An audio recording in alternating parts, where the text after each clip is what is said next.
말씀입니다. 한 구절씩 나누어서 읽어보도록 하겠습니다.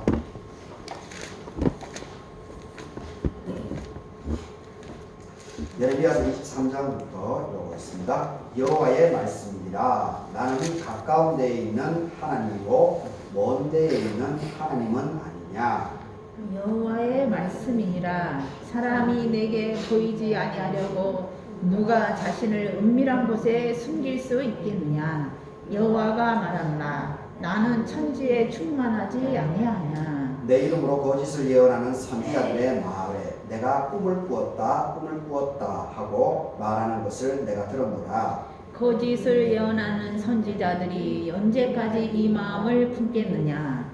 그들은 그 마음에 간교한 것을 예언하느니라. 그들이 서로 꿈을 말을 하니 그 생각인즉 그들의 조상들이 바알로 말미암아 내 이름을 잊어버린 것 같이 내 백성으로 내 이름을 잊게 하려 하니로다. 여호와의 말씀이니라. 꿈을 꾼 선지자는 꿈을 말할 것이요 내 말을 받은 자는 성실함으로 내 말을 말할 것이라. 너가 어찌 알 것과 같겠느냐. 여호와의 말씀이니라. 내 말이 불같지 아니하냐. 바위를 쳐서 부스러뜨리는 방망이 같지 아니하냐. 여호와의 말씀이라. 그러므로 보라, 서로 내 말을 도둑질하는 선지자들을 내가 치리라. 여호와의 말씀이니라. 보라, 그들이 혀를 놀려서 여호와가 말씀하셨다 하는 선지자들을 내가 치리라.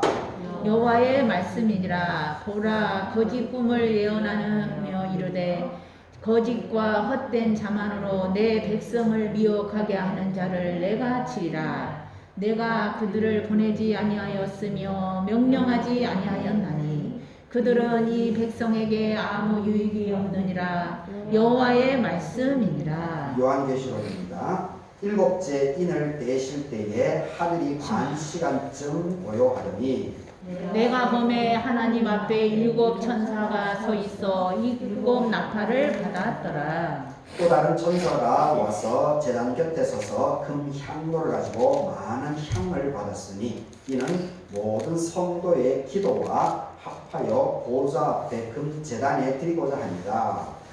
흥연의 이 기도와 함께 천사의 손으로부터 하나님 앞으로 올라가는지라. 천사가 향로를 가지고 제단에 불을 담아다가 땅에 쏟음에 우레와 음성과 번개와 지진이 나더라. 계속해서 누가복음 읽어보도록 하겠습니다. 내가 불을 땅에 던지러 왔노니 이 불이 이미 붙었으면 내가 무엇을 원하니요. 나는 받을 세례가 있으니 그것이 이루어지기까지 나의 답답함이 어떠하겠느냐. 내가 세상에 화평을 주려고 온 줄로 아느냐. 내가 너희에게 이르노니 아니다. 도리어 분쟁하게 하려 함이로다. 이후로부터 한 집에 5 사람이 있어 분쟁하되 셋이 둘과 둘이 셋과 하리니 아버지가 아들과 아들이 아버지와 어머니가 딸과 딸이 어머니와 시어머니가 며느리와 며느리가 시어머니와 분쟁하리라 하시니라. 또 무리에게 이르시되 너희가 구름이 서쪽에서 오는 것을 보면 곧 말하기를 소나기가 오리라 하나니 과연 그러하고 남풍이 부는 것을 보면 말하기를 심히 더우리라 하나니 과연 그러하니라. 외식하는 자여 너희가 천지의 기상은 분간할 줄 알면서 어찌 이 시대는 분간하지 또 못하느냐. 어찌하여 옳은 것을 스스로 판단하지 아니하느냐. 내가 너를 고발하는 자와 함께 법관에게 갈 때에 길에서 화해하기를 힘쓰라. 그를 너를 재판장에게 끌어가고 재판장이 너를 옥졸에게 넘겨주어 옥졸이 옥에 가둘까 유명하다. 너에게 이르노니 한 분이라도 남김이 없이 갚지 아니하였으나 결코 거기서 나오지 못하리라 하시니라. 아멘. 오늘 이 본문으로 바알로 내 이름을 잊어버리지 말아라. 바알로 내 이름 하나님 여호와를 잊어버리지 말아라. 이런 점으로 말씀을 생각을 해보도록 하겠습니다. 오늘 주연절 5번째 주일입니다. 예배 참석하신 여러분들에게 하나님의 은혜가 함께하기를 바라겠습니다. 오늘 예레미야서 23장은 거짓 선지자들 하나님을 악용하는, 하나님의 이름을 팔아먹는, 그러면서 자기의 실속을 챙기는, 그러면서 시민을, 일반 백성들을 이 하나님을 저버리게 하고 악의 길로 인도하는 그런 거짓 예언자들의, 선지자들에 대해서 아주 신랄하게 예레미야 선지자가 이렇게 비토하는 그 내용을 담고 있습니다. 그리고 요한계시록은 우리의 기도가 하나님께 이렇게 주의 천사들에 의해서 하나님께 상달된다라고 하는 그런 내용을 담고 있습니다. 그리고 이 누가복음에는 하나님 예수님께서 오히려 이 땅의 분쟁, 예수님은 사랑,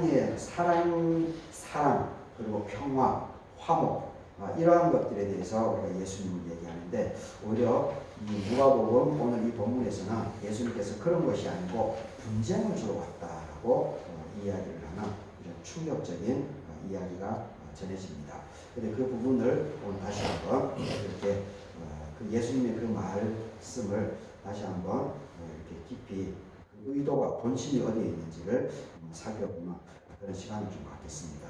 그래서 이 바알로 내 이름을 잊어버리게 하는 이 악한 세상들, 이 시대 상황들, 이러한 것들에 우리가 이 성경의 말씀으로 이 시대를 잘 분별해 나가는, 그래서 삶을 지혜롭게 선택해 나가는, 그래서 결국은 하나님으로부터 쓰임받게 되고, 그리고 사람들로부터 인정받는 그런 삶의 지혜를 얻을 수 있는 그런 복된 예배 시간이 될 수 있기를 바라겠습니다.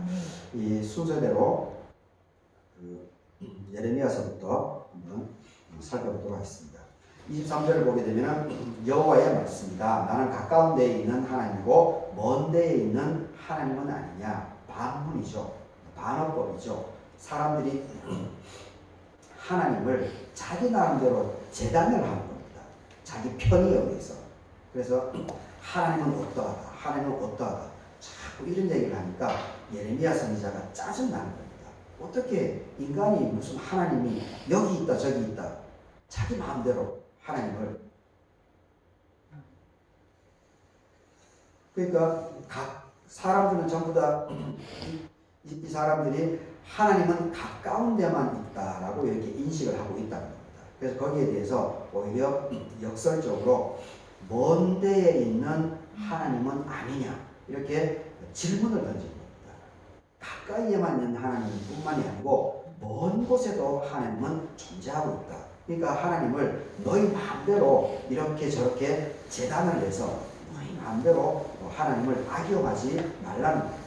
그리고 24절에서도 이제 반어법을 쓰고 있습니다. 여호와의 말씀이다. 사람이 내게 보이지 아니하려고 누가 자신을 은밀한 곳에 숨길 수 있겠느냐. 하나님은 다 안다는 겁니다. 특별히 하나님은 우리의 속마음까지도 다 이렇게 감찰한다고 얘기를 합니다. 이 사도 바울이 이제 그런 이 하나님의 그 유대인 중에 유대인이니까 이 하나님의 마음을 알죠. 그래서 로마서 8장 32절인가요? 하나님의 영이 내가 기도하지 못하는 것조차도 하나님의 영이 내 속에서 나를 위해서 하나님의 영이 성령이 나를 위해서 탄식하면서 기도한다라고 하는 이런 표현을 쓰고 있는 것도 보게 됩니다. 하여튼 하나님은 우리의 모든 사람의 그 마음 중심도 다 이렇게 아신다라고 얘기를 하고 있는 겁니다. 그런데 이 당시 예레미야 선지자 시절에 바벨론 포로기 전이죠. 바벨론 포로 멸망하기 이전에 사람들은 뭐 이렇게 하면 하나님께서 모르시겠지. 이렇게 하나님을 자기 마음대로 재단을 했다는 겁니다. 그리고 여호와가 또 말하니 나는 천지에 충만하지 않는다. 무소부재 없는 곳이 없다는 겁니다. 하나님은 모든 곳에 다 개입되어서 다 알고 있다라고 하는 것을 예레미야 선지자가 반어적으로 얘기를 합니다. 또 하나님을 자기 마음대로 해석을 하니까 이렇게 분통 터지는 마음이 느껴지죠. 예레미야. 그래서 여기에 대해서 반어적으로 대받아치고 있는 겁니다. 그러면서 이제 25절부터 이 본심을 이제 예레미야 선지자가 왜 이렇게 답답해하는지 이 마음을 솔직하게 드러내고 있습니다. 25절을 보게 되면 내 이름으로 거짓을 예언하는 선지자들의 말에 따르며 거짓 선지자들이 어떻게 얘기를 하느냐 보면은 내가 꿈을 꾸었다 말하는 것을 내가 들었다. 꿈을 꿨다는 겁니다. 가짜 선지자들 꿈을 꿨다는 겁니다. 그러면서 26절에서 거짓을 예언하는 선지자들이 언제까지 이 마음을 품겠느냐. 그들은 그 마음에 간교한 것을 예언한다. 꿈을 꿨다라고 얘기를 합니다. 그러면서 하나님께서 나에게 그 꿈을 보여주셨다. 이렇게 사람들이 속인다.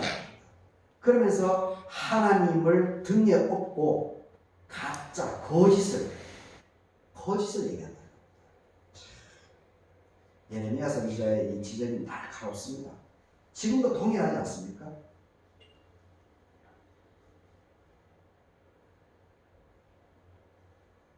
지금 어떤 당 후보가 지금 도사들, 법사들 얘기를 막 계속 나오지 않습니까? 지금이 어느 시절인데 그런 이야기들이 지금 우리 한국 사회를 뒤덮고 있습니다. 물론 이제 우리가 이 무속이라고 하는 부분에 있어서 이것을 잘 바라볼 줄 알아야 됩니다. 우리는 일반적으로 이 무속이라고 하는 부분을 우상숭배다라고 언급을 합니다. 근데 저는 그런 부분들에 있어 더 신중하게 깊이 있게 접근할 필요성을 저는 느끼고 있습니다. 이런 부분들은 여러분들에게 이제 오해가 일어날 수 있기 때문에 제가 더 깊이 언급은 하지는 않겠지만 하지만은 이 무속인들 중에서도 정말로 이 제대로 된 무속인들이 있습니다. 물론 기독교도 그렇죠. 기독교 중에서도 기독교인들도 그렇고 기독교의 지도자들도 그렇고 목회자들도 그렇고 여기에도 여러 다양한 사람들이 있지 않습니까? 형식적으로 교회를 다니고 있음에도 불구하고 목사임에도 불구하고 이렇게 내부적으로 들여다보게 되면 썩어 있는 사람들이 있습니다. 그리고 정말 교인들 중에서도 진실한 사람이 있고 그리고 기독교를 악용하는 사람들이 분명히 있습니다. 이거는 모든 종교에 동일하게 적용되는 겁니다. 모든 종교에 다 똑같습니다. 지금 최근에 어떤 이 무속을 부정적으로 간교하게 이용해가지고 이 우리 한국 사회를 어지럽히려고 하는 이 정신들을 혼돈에 빠지게 하는 이런 어처구니 없는 일이 지금 계속해서 일어나고 있는 이 안타까운 모습입니다. 이런 것들이 바로 내가 꿈을 꾸었다. 꿈을 악용해가지고 자기 자신을 부각시키면서 사람들을 이용해 옵니다. 지금 예레미야 선지자가 그 이야기를 하고 있는 겁니다. 그들은 그 마음에 감교한 것을 예언합니다. 26절에서 정확하게 집어내고 있는 거죠. 거짓말을 합니다. 하나님을 이용해서 무속이라고 하는 힘을 이용해서 불교의 힘을 이용해서 카톨릭의 힘을 이용해서 거짓을 자기 입속을 채우는 것을 악용해 옵니다.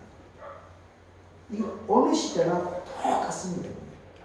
그리고 이런 사람들은 계속해서 예수 그리스도를 하나님을 믿으면서 진실하게 살아가는 사람들이 있는 반면에 빛의 사람들이 있는 반면에 끊임없이 계속 이 어둠의 세력들에 의해서 움직이고 있는 그런 사람도 있다는 것을 우리는 직시를 할 필요가 있습니다. 아주 예레미야 선지자가 참 잘 얘기를 하고 있습니다. 그래서 제가 오늘 이제 이 제목으로 뽑은 본문인데 27절입니다. 그들이 서로 꿈꾼 것을 말을 한다. 거짓 예언자들이죠. 거짓 예언자들이 서로 자기가 어떤 꿈을 꾸었는지를 말을 한다는 겁니다. 그런데 그 생각, 말을 하기는 하는데 그 사람들의 중심 생각인즉 그 생각이 뭐냐 하면은 그들의 조상들이 바알로 말미암아 내 이름을 잃어버린 것과 같이 내 백성으로 야훼 하나님의 이름을 잊어버리게 만들어버린다. 이 부분. 이게 예레미야 선지자가 아주 이 통찰력이 엄청나게 깊은 겁니다. 통찰력이 아주 깊은 발언입니다. 이게 무슨 얘기입니까? 자기가 꿈을 꿨다라고, 내가 환상을 봤다라고, 그리고 내가 하나님을 직접 대면했다라고 말을 하면서, 그들이 서로 꿈을 말을 하면서, 그러면서 그 생각, 생각은 자기 이 속을 챙긴다는 겁니다. 자기 이 속을 챙기는 말을 해 나간다는 겁니다. 천공법사가 이렇게 얘기를 했어. 나는 대통령이 될 거야. 손에 왕자만 적으면 대통령이 될 거야. 이게 뭡니까? 자기가 대통령 이기고 싶다는 거죠. 근데 그것을 이용해서 이 사람은 대통령이 되겠구나 라고 하는 여론을 조작해 나가는 거예요. 여론 몰입을 해 나가는 거예요. 이게 사람을 속이는 거예요. 지금 현실에서 지금 그렇게 드러나는 겁니다. 그들이 서로 꿈을 말하니 그 생각인즉 그들의 조상들이 바알로 말미암아 내 이름을 잊어버리게 한 것과 같이 내 백성으로 하나님을 잊어버리게 망령되게 일컫게 하기 위해서 그 꿈을 환상을 하나님의 이름을 악용한다라고 하는 이것을 얘기를 해주고 있습니다. 하여튼 이 성경에 보게 되면 우리가 이제 일반적으로 우상이라고 하는 대명사로 그냥 모든 것을 퉁쳐버리는데, 구체적으로는 가장 많은 것이 이제 그 열왕기상 18장에 보게 되면 갈멜산에서 엘리야의 그 840명하고 엘리야가 싸우는 장면이 나오죠. 3년 동안에 비가 내리지 않았기 때문에 이제, 그리고 이세벨이 아합 왕이 이세벨하고 정략결혼을 했죠. 정략결혼. 이세벨이 이 페니키아 여인입니다. 두로 지방. 여기가 바알신의 근거지입니다. 이 페니키아 언어에서 이제 영어가 발달이 되죠. 영어가 그 페니키아 언어에서 나오는 건데, 근데 여기는 그 바알의 근거지입니다. 근거지. 근데 이 아합이 이세벨하고 정략 결혼을 하게 되죠. 그러니까 이세벨이 이방 여인이 들어와가지고 어떻게 합니까? 쑥대밭이 되고 선지자들을, 이세벨이 들어와서 선지자들을 죽여버리지 않습니까? 다 죽여버려요. 그 당시에 이제 엘리야도 거기에 대해서 사실 엘리야 내면서 깊은 곳에는 두려움, 공포가 있었습니다. 엘리야. 그런데 하나님께서 함께 힘을 실어 주시니까 그나마 이제 갈멜산에서 이제 싸움이 벌어지죠. 엘리야하고 840명. 근데 거기에 보게 되면은 거기에 두 가지 신을 언급합니다. 바알을 숭배하는 400명. 그리고 아세라 신을 숭배하는 450명. 이렇게 언급합니다. 여하튼 대표적으로 이 성경에는 이 바알과 아세라가 나옵니다. 그리고 이제 좀 많이 나오지, 바알, 아세라처럼 가장 많이 나오는 것은 이제 바알이죠. 그리고 또 일부에서는 몰록 신하고 그노스 신이 언급됩니다. 몰록과 그노스. 이 바알과 아세라는 이게 성적인 부분하고 연결되어 있습니다. 성에 대한, 이게 풍요, 농경의 신, 이런 거하고 연결되어 있습니다. 그래서 이 바알 축제를 하게 되면, 이게 파티가 벌어지고, 그리고 이게 막 이 엑스타시라고 그러죠. 축제를 하면서 엑스타시. 그래서 거기서 난교가 벌어집니다. 축제에서 서로 막 옷을 다 벗고 그럼 그것이 이제 바알과 아세라의 대표적입니다. 그런데 이 몰록과 그노스 신 같은 경우는, 이것은 조금 성경에는 많이 언급은 되지 않지만 이건 차이가 뭐냐면은, 몰록과 그노스 신 같은 경우는 아이들, 특별히 인신제물인데 사람을 제물로 바치는 건데, 특별히 어린 아이들을 바치는 거예요. 죽여서 살아있는 아이를 바치는 거예요. 이것이 이제 몰록하고 그노스 신의 대표적입니다. 잔인합니다. 아주 잔인합니다. 여하튼 이러한 것들을 우리는 이러한 것들을 퉁쳐가지고 우상이다라고 이렇게 얘기를 합니다. 그러니까 이게 우상이라고 하는 것이 이 바알과 아세라 그리고 몰록, 그노스신 이러한 것들이 전부 다 그 당시의 사회적인 이렇게 그 메커니즘 풍습하고 연결되어 있는 겁니다. 결국은 그 사회를 혼란스럽게 하는 겁니다. 결과적으로. 그래서 결국은 이 야훼 신이 들어옴으로써 우리 하나님 야훼가 개입됨으로 인해 가지고 이러한 것들이 다 사라져 버립니다. 이게 바로 이 구약의 야훼, 유대인의 야훼 하나님의 위대한 힘입니다. 이거 엄청난 힘입니다. 그러니까 이 세상을 변화시켜 나가는 거죠.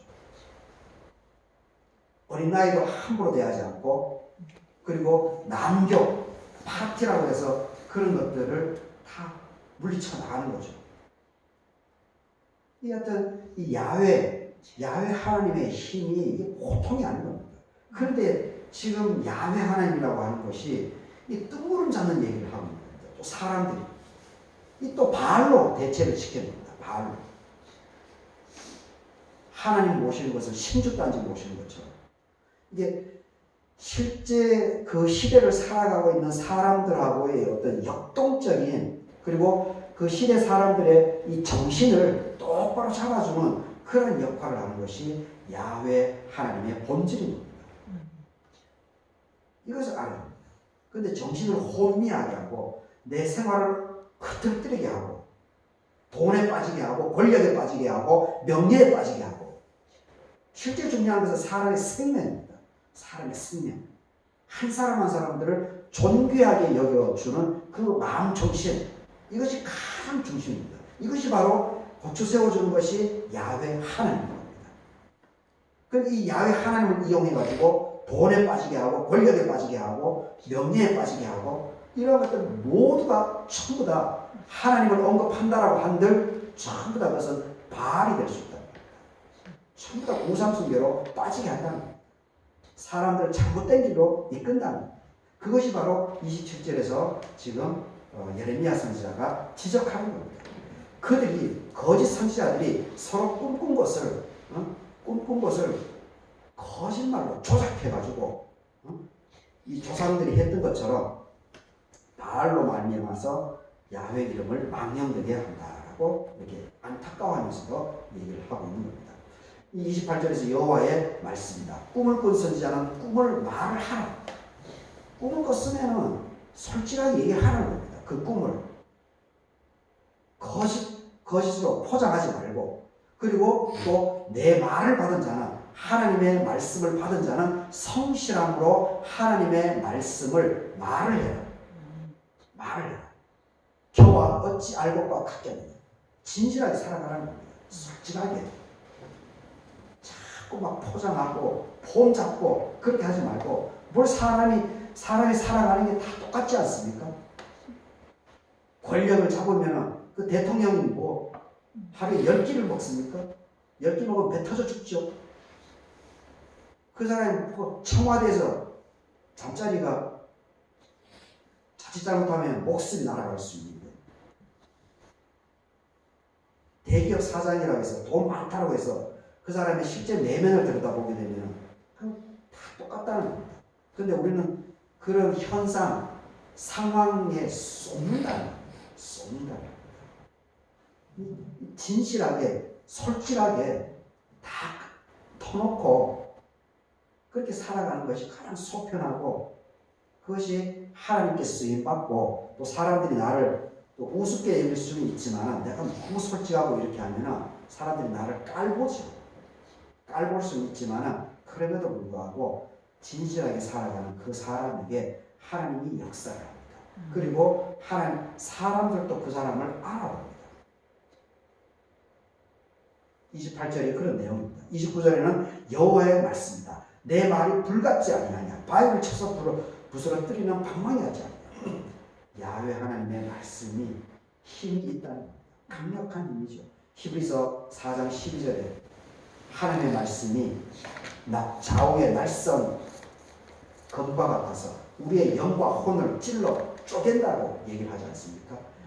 이 참 히브리서 그 기자의 그 고백이 이 하나님의 말씀의 위대함을 정확하게 얘기합니다. 그래서 우리가 이 성경의 이 말씀을 이것을 참 이렇게 새겨야 됩니다. 그리고 해석을 잘 해나가야 됩니다. 그저 교회로 사람들을 끌어모아 다니고, 물론 교회 공동체 강화를 위해서 그런 건 필요하죠. 그런데 그것을 방편으로 삼으면 안 된다는 겁니다. 말씀을 말씀으로 잘 이렇게 새겨나가는, 그리고 해석을 해나가는 그런 훈련들을 우리 스스로가 해야 될 줄 믿습니다. 하나님의 말씀은 불과 같아서 바위를 깨뜨릴 수도 있다는 엄청난 힘을 갖고 있습니다. 그리고 그 말씀이 제대로 팍 꽂히게 되면 그 영혼이 살아나지 않습니까? 그리고 그 사람이 그것에 힘을 얻어가지고 상상하지 못하는 일을 해 나갈 수 있는 이 요셉을 보십시오. 17살밖에 안 됐는데 이방 문화에 이집트에 노예로 끌려갑니다. 거기서 국문 총리까지 해 나가는 걸 보십시오. 그 하나님의 역사죠. 이집트 애굽 탈출 출애굽을 보십시오. 하나님께서 역사를 만들어낸 거 아닙니까? 이방 여인 모압 여인 룻에 의해서 예수 그리스도가 태어나는 것을 보십시오. 다윗이 그 8번째 아들이 인간적인 눈으로 보게 되면 어떻게 막둥이 아들이 전부 다 장남이, 사무엘조서도 그런 생각을 했습니까? 장남이 대를 이어나가는 것이지 어떻게 막둥이 8번째 아들이 어떻게 그 대를 잇습니까? 근데 대를 잇는 것이 아니고 대통령이 되어버리죠. 다윗이. 왜 그렇게 됩니까? 하나님의 역사입니다. 불과 같은 바위도 깨어버리는 하나님의 능력입니다. 왜 이런 일이 거지? 진실하게 살아갔기 때문에 그렇습니다. 남 속이지 않고 꿈을 꿨다라고 환상을 봤다라고 하면서 사람을 등을 쳐먹고 자기 입속을 쳐먹기 위해서. 그 시간이 지나면 다 밝혀지지 않습니까? 오래 못 갑니다. 한 20, 30년, 50년 뭐 이 정도는 쏘실 수 있겠죠. 오래 못 갑니다. 30절에서 여호와의 말씀이다. 그러므로 보라, 서로 내 말을 도둑질하는 선지자들 내가 처벌했다. 거짓말 하더라도 드러난다는 겁니다. 예레미야 선지자가 이렇게 억울하게 분통 터지면서 한 생을 마감하지 않았습니까? 근데 이제는 다 알죠. 예레미야 선지자의 말이 맞았다라고 하는 것입니다. 그러니까 예레미야 선지자의 예레미야 선지자의 이 글들이 이렇게 길게 남아있지 않습니까? 아는 사람은 아는 대통령 선거 3월 9일 어떻게 될지 모르겠지만 우리는 기도할 수밖에 없죠. 그리고 분명히 우리 스스로가 선택을 해야 되죠. 이번 선거 아마 계속해서 아마 막 이게 티격태격 될 것 같습니다. 보니까 이렇게 되면 짜증나죠.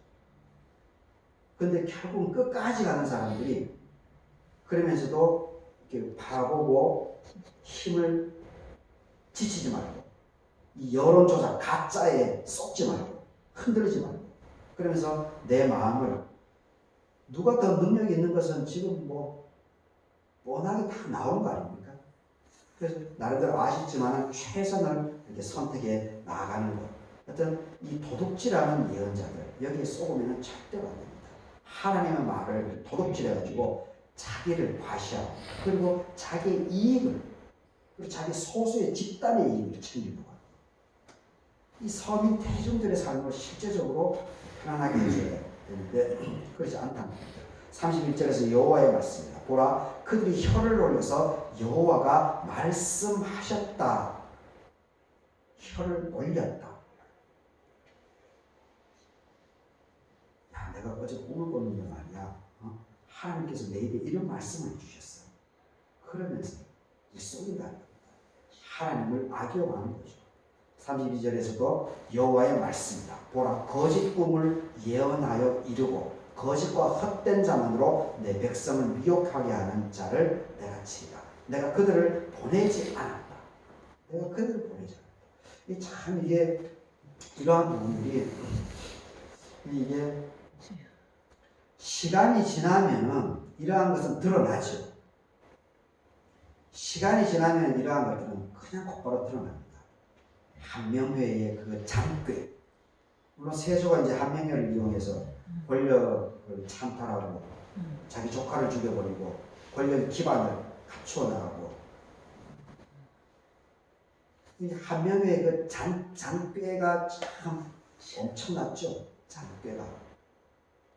근데 오히려 나중에 그걸 거시적으로 이렇게 보게 되면은 세조의 반정으로 인해 가지고 우리 조선의 이 도덕이라고 하는 것이 금이 갔죠. 금이 갔습니다. 삼촌이 조카를 죽여버리고 왕위를 찬탈한 말입니까? 명분이 없어집니다.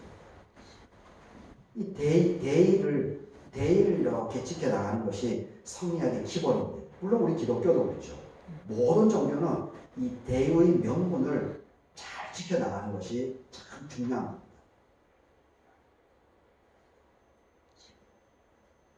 거짓, 헛된 자만으로 내 백성을 미혹하게 한 자를 내가 처벌하게 될 것이다. 내가 그들을 보내지 않았다. 절대 보내지 않았다. 시간이 지나면 다 드러나게 되어 있는데, 근데 실시간 우리가 있는 이 상황 속에서 이것을 분별을 해 나가는 것은 참 쉽지가 않습니다. 쉽죠. 그래서 우리가 자꾸 깊이 이렇게 기도하고 성찰을 하고 돌아보고 자꾸 이렇게 그런 훈련들이 필요한 것을 보게 됩니다. 그래서 이 예수님께서 뱀같이 지혜롭고 비둘기같이 온순해야 된다라고 하는 그런 말씀이 참 새겨 들어야 될 거죠. 어떤 말씀은 맞지만 참 힘들죠, 실제로. 이 실시간으로 그런 상황들을 판단한다라고 하는 것이. 그래서 어떤 이 거짓 예언자들이 이렇게 언제나 이렇게 거짓 예언자들이 많이 있었다라고 합니다. 그리고 이러한 것에 하나님 꿈을 이용해서 종교 습성을 이용해서 이걸 자기 자신을 악용하는 거죠. 자기 이익을 챙기는 이러한 형태들을 우리가 경계를 해야 된다라고 얘기를 하고 있습니다. 요한계시록에 보게 되면은 그 3절을 보게 되면은 다른 천사가 와서 제단 곁에 서서 금 향로를 가지고 많은 향을 받았다. 이는 모든 성도의 기도와 합하여 보좌 앞 금 제단에 드리고자 합니다.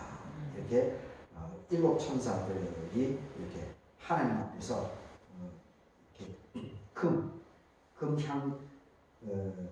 향로를 가지고 거기에 향을 받았다. 근데 그 보니까 많은 성도들의 기도가 거기에 담겨져 있었다. 이런 얘기를 하는 겁니다. 그리고 4절에서 향년이 성도의 기도와 함께 천사의 손으로부터 하나님 앞으로 올라가는지라.